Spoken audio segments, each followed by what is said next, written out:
Let me ask, what is the point of remembering historic events?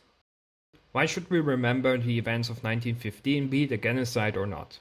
It is in order not to repeat the same mistake. Now let me ask you, does it make a difference if I call an event a tragedy or a genocide? Is a tragedy less severe than a genocide? Does it really matter if I call the events of 1915 a tragedy or a genocide? Because the matter of fact remains that a lot of facts are simply missing. Matter of fact remains that hundreds of thousands of innocent Armenians died. Matter of fact remains that no one agrees that the dead Armenians deserve dying. So what is the point of having an emotional conversation about this topic when the only contradiction is about the interpretation of the motives of the Young Turks? Does it really matter that much? Is it really that much of an issue when Turkey labels it as a tragedy and Armenia a genocide? Especially if you're not talking about experts, but normal people like you and me.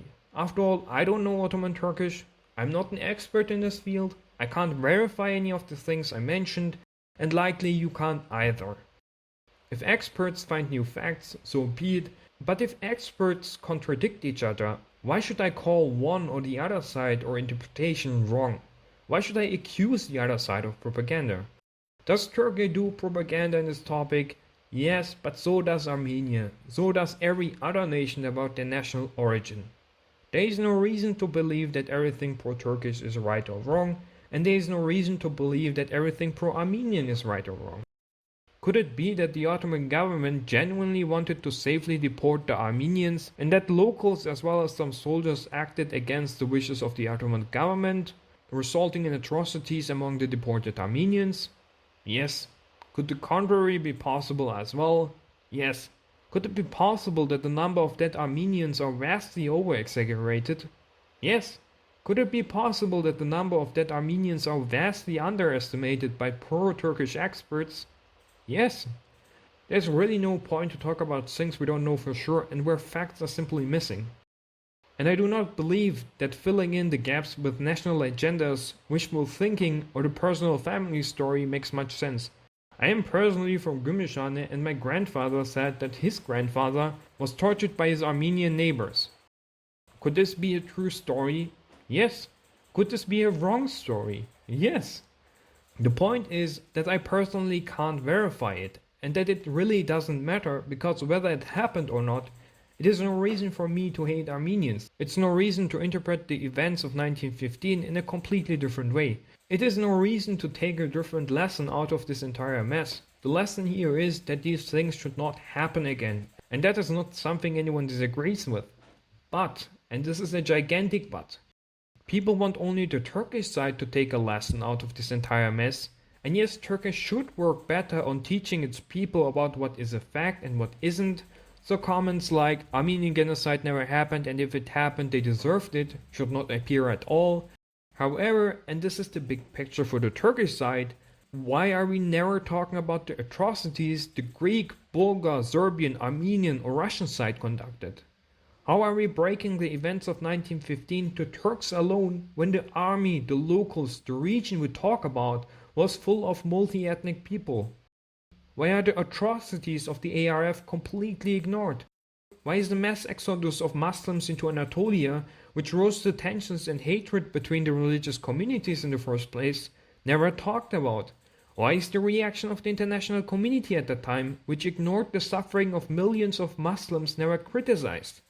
Yes, the Ottoman side takes responsibility in regards to the dead Armenians. Whether they ordered the execution of the Armenians or whether they ordered the protection of them, it doesn't matter, because in the end they should have protected and supplied the Armenians better, which they massively failed in. But the deportation is a reaction to the actions of the ARF, and they take no less responsibility in this mess. The actions of the locals are explained by the terror the ARF did.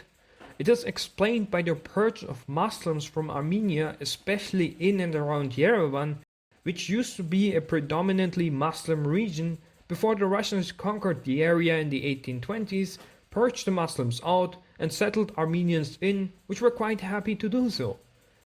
And the decades of warfare which resulted in mass torture, rape, expropriation and purge of Muslims from multiple regions as well as the mass cultural genocide throughout the Balkan, thus contribute hugely to the increased hatred and tensions between Muslims and Orthodox Christians, because these Muslims had to leave everything and go live in Anatolia, despite living for centuries and even up to a millennia or more in certain regions. The international community that accepted all of these genocides and ethnic cleansings on the Muslim people are also not less responsible, since they wanted things to escalate. They allowed and supported the purge of Muslims and supported insurgencies within the Ottoman Empire. Whether the Muslims suffered or not played no role. This topic, at least from the Turkish point of view, is not just about Armenians, it is about the Orthodox Christian world with the support of countries like France, Austria and Great Britain, clashing on the Islamic world, ripping its organs out, and purging the remaining Muslims out from their homelands into Anatolia. Sure, let's talk about the red hands of my ancestors, but let's not forget about the red hands of the Balkan people, the red hands of the Armenians, the red hands of the imperial powers, and the red hands of the international community. This is certainly not a lesson only for Turkey, but primarily for Turkey, Bulgaria, Greece, Serbia, Armenia, Russia, Great Britain, France, Austria, and secondly to the world. Because nothing really changed. 100 years later, the Western world invades Islamic countries as it pleases, ironically enough creates refugees that flee to Turkey, and the international community is again silent about it. Whether American soldiers rape or torture, it doesn't matter.